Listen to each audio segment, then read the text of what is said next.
This is Allie from Allie J Boutique, and this is my very first podcast. And I really am excited to share with you through podcast so that you can listen anytime, anywhere. And so please bear with me as I am new to this, and I am very excited to share with you a bit about my story today. So in the vein of Small Business Saturday, I wanted to share with you all a little bit about my story in starting Allie J Boutique 6 years ago. And it has a unique start, and I do believe that it has a very positive and unique future ahead. So I wanted to take the time to do this, even though it is the day before Thanksgiving. I am rushing to get this done. You know, I'm just a mom of 4 kids and we're hosting Thanksgiving tomorrow, but hey, whatever, I can take the time and share with you a little bit about this. But in all seriousness, sharing my story is one of my favorite things to chat with people who come into the store about, simply because it is unique, and I feel like sometimes it can give people a little hope that if I could do it, you can do it too. My story is unique in that I wasn't essentially looking to be a business owner. I initially wanted to just, like a lot of stay-at-home mothers, I wanted to do a little something to get out of the house, and hey, if I could make some money while doing it, that would be perfect. So I'm going to take you back to 2006. 2006, I was pregnant with our 3rd child. I had a 3-year-old and a 1-year-old at home, and I was at home full-time with them by choice. I really felt the desire to stay at home when I was pregnant with my first, and so we made some choices in order for me to be able to do that. As the number 3 came along, then I was getting that feeling, like a lot of moms do that stay at home, that I wanted to do a little something for a little bit of different interaction. I loved being at home. I loved, all that time, precious time with my kids. But I did need some of that, adult interaction. And for me, a passion of mine has always been interacting with women, hopefully being an encouragement to them, as I have had the pleasure of having so many mentors in my life that have been a truly blessing and encouragement to me. So what I ended up doing is looking into a bunch of different options for home parties, essentially. I looked at some different frameworks that were already out there. I looked at some that involved makeup. I looked at some that involved home decor. I looked at some that involved cooking. And you can probably pick out the name brands of those 3 types since they are so prevalent in our communities, and they are fabulous businesses that work for so many women. However, for me, I didn't feel like that any of them really resounded with me. I didn't feel like I could grab one of them and create a passion behind it. So right along this time, my sister had taken a trip to New York, and she brought me home a beautiful pashmina scarf, which were everywhere, even on street corners, and she grabbed a few. And the pashmina scarf is, if you're not familiar, it is a longer, wider, soft scarf that you can do multiple different things with. And it just was an accessory that I didn't have yet. And I did have many accessories at that time. So it was intriguing to me, the scarf itself. And I started to look into scarves and just the history of scarves. And I figured out that in Europe and in the bigger cities in the US, scarves never went out of style. They were always on trend. They were a piece of clothing that were worked into ladies' wardrobes and men's. And so I wondered why in some areas of the United States that it seemed scarves were out for a while.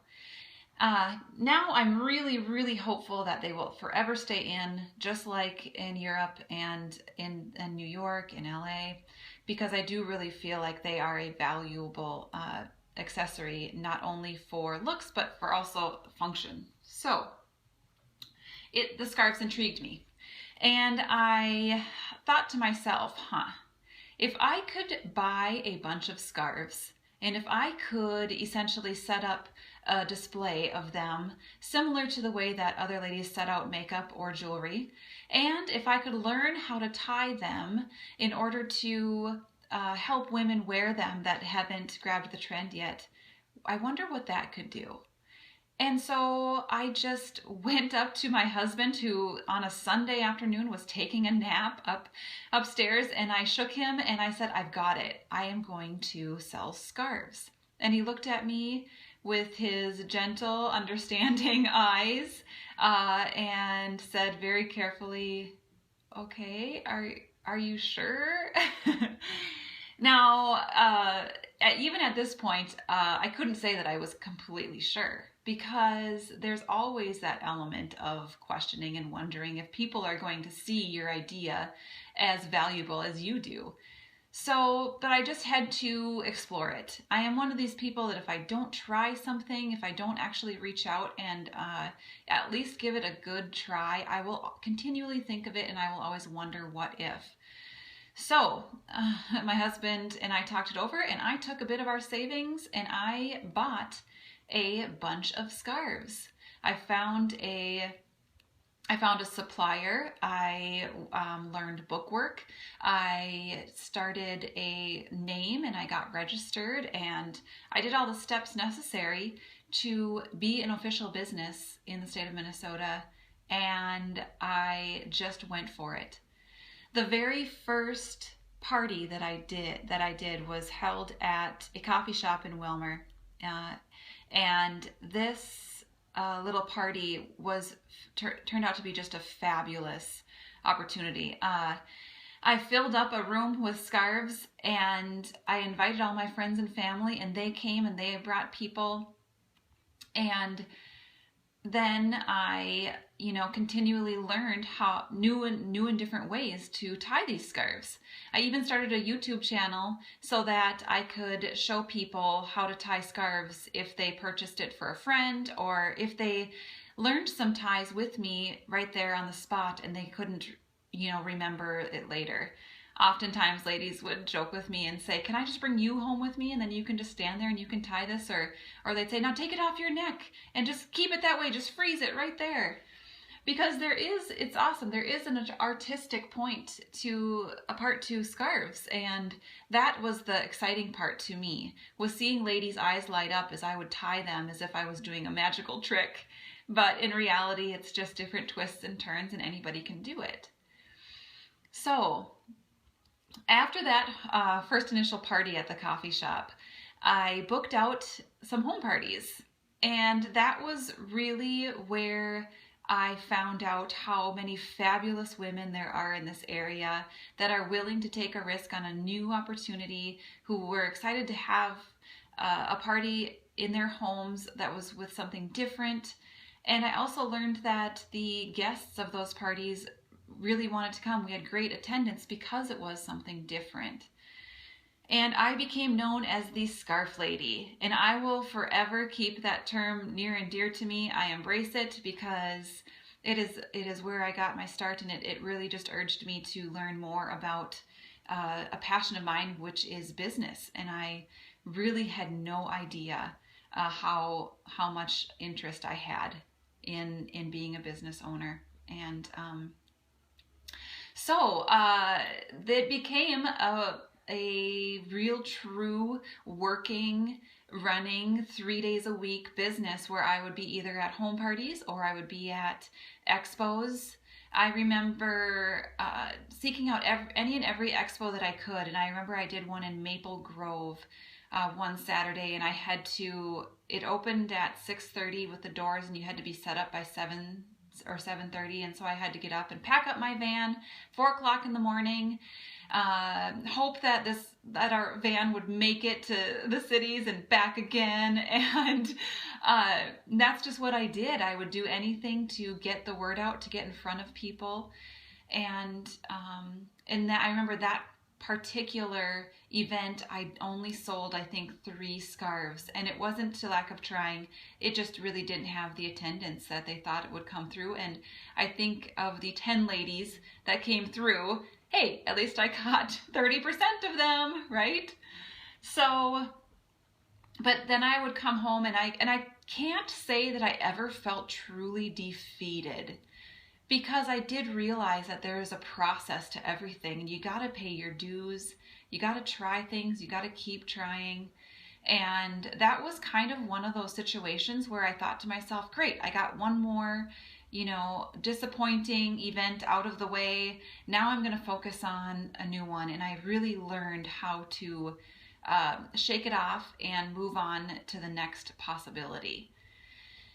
It was amazing to me in working the expo circuit how sometimes the events that you think might not be very successful end up being wonderful events with excellent, ladies that would come through and want to hear about scarves and tying and everything. So that is one thing that I definitely learned. You cannot judge a town or an expo or an event, because you just never know what that event could do for you or your business. You also never know what kind of connection you can make.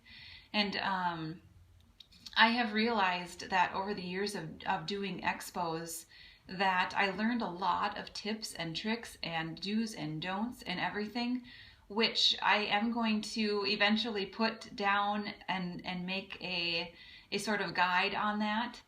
And I'm excited to do that for other people that do want to do the expo circuit, because I hope it can be a help to those people.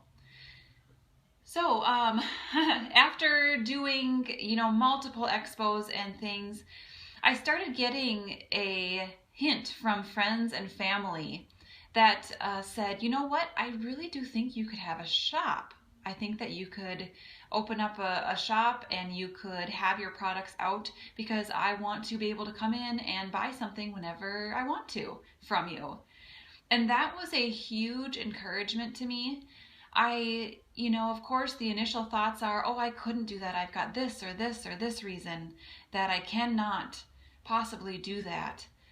But as more wonderful whisperers into my life started putting the idea and the hope into me, it just became much more apparent that, I had to have that attitude of why not? Why not me? Why couldn't I, open up a shop? Something that was a far-fetched dream now became a possibility. And for me to work it, and probably because of the situation that I had where I did truly want to stay at home the majority of the time, what happened for me that worked was I became an occasional shop. So Allie J Boutique opened up in 2011 as an occasional shop, and only open Fridays and Saturdays. And it was me here, and I look back on some of those days as some of the best days, because gals would come in and they would know who to expect. It would be me. I had my name on the door and I could work directly with them. It wasn't too busy, and that actually was, looking back, was really fun. And so I helped ladies with scarves. I gradually got into clothing and other accessories and different things. I tried out even a children's section within Allie J Boutique. Now, therein lies one of my probably biggest financial mistakes so far. And it wasn't because it was a children's section, because there are very successful children's boutiques. There's even a fantastic one here in the area. But what I realized was that I was stretching Allie J Boutique too thin.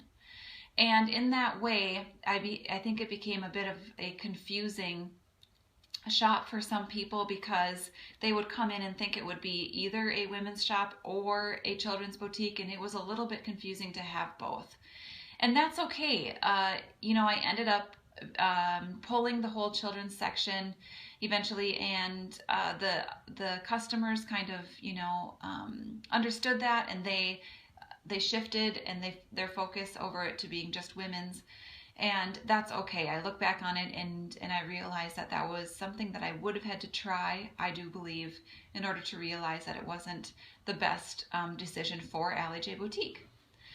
So after 1 year After 1 year and the shop was completely packed, I looked at the space next to Allie J Boutique and I thought to myself, I really think we could make this bigger. I was getting more into clothing. I was getting, ordering more boots and shoes, and so the possibility of essentially knocking down a wall and making the shop bigger became a lot more tempting to me. And in opening double space, essentially, I did realize that it would make sense to be open more, to have, more general hours, being open 6 days a week. And I also realized for that amount of space, I would probably have to hire to help me display and help people in an effective manner and really focus on the customer service and serving the women. And so that's what we did. And so year 2 began, and we opened up the wall and created essentially double amount of space for Allie J Boutique, and that was so much fun. So also some of the first employees here, some of the first stylists here at Allie J Boutique are still working here. Occasionally. There's Saturday Stacy, who was my very first employee, and she still works Saturdays, and she has a deep connection to this shop. She had her hand in it from the very beginning, and she was a blessing and is a blessing farther than I could ever have imagined, as far as somebody who can truly grab onto a vision and a dream and help it come to life. So I'm so very thankful for her. And then I had 2 lovely younger gals. They were only 17 at the time. Emily and Lydia came in and joined us and really just dug in and helped. So that was the beginning of Allie J Boutique as far as it now, being open 6 days a week. And, fast forward, I've had many employees. In 2012, launched a website, and it kind of didn't have, I didn't know enough about, going online, marketing, that kind of a thing to make it really stand out. So we kind of, let it fade a little bit. And then now recently, about 6 months ago, relaunched the website, and it is fabulous and wonderful. And I'm so thankful that I have excellent, help here with that. And I just feel like the future is so wide open now. The main thing with online, speaking of, Small Business Saturday, that was my story, and thinking about small business, is maintaining that customer interaction and that small business feel. Because small business doesn't have to mean, that the reach is small. But small business does mean that you maintain those values that make small business in America thrive. The customer service, the personal attention, the putting of yourself out there and telling your story, the true, Main Street feel. And how do you maintain that while a business has the opportunity to grow? And that is really, really what our focus is on. It is always on encouraging women and hopefully being an uplifter to them, so that, our mantra of truly embracing women can always be felt in this small business atmosphere and wherever Allie J Boutique may go in the future. So there you go. That is the story in what I can say in about 20 minutes for you. And I just, I feel very, very supported and very thankful, so thankful for this business and for the community support and for all of our supporters online, on Facebook, on any of our social media. And also all the stylists that work here in the shop and how they completely help create the atmosphere that we are going for. So I hope that you have a fantastic Thanksgiving and Christmas season, and this wraps up the very first podcast. And I just thank you so much for listening. Until next time, bye-bye.